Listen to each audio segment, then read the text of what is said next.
तुम और तुम्हारी माँ चाहते ही नहीं है कि मेरी आदिल से शादी हो।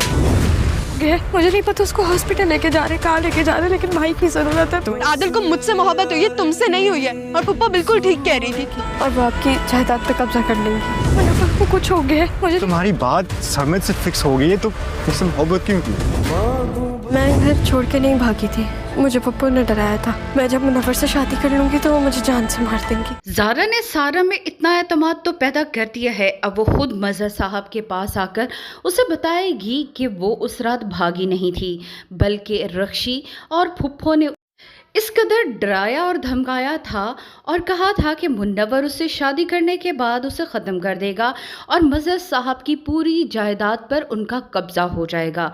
मज़हर साहब अपनी बहन की ये चालाकियां सुनकर काफ़ी ज़्यादा परेशान हो जाएंगे। उन्हें अंदाज़ा नहीं था कि उनकी बहन इस कदर दोगली भी निकल सकती है।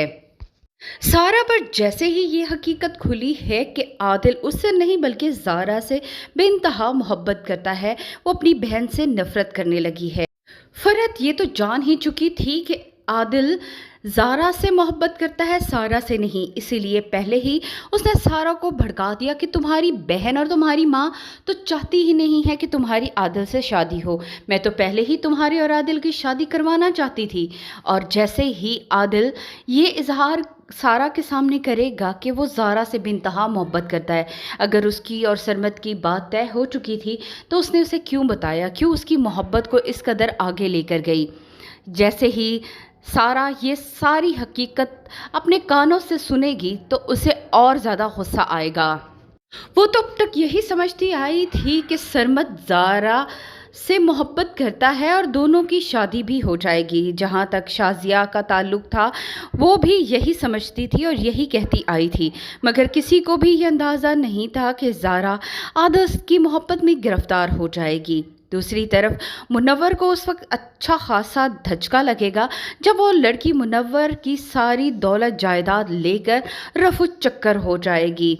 यहाँ पर मुनव्वर की तबीयत इस कदर ख़राब होगी कि रक्षी को समझ ही नहीं आ रहा होगा कि वो करे तो क्या करे। यहाँ उसे यही बात समझ आएगी कि उसे आदिल से मदद लेनी चाहिए। आदिल को कॉल करेगी और उसे कहेगी कि उसे मुनव्वर को हॉस्पिटल लेकर जाना है।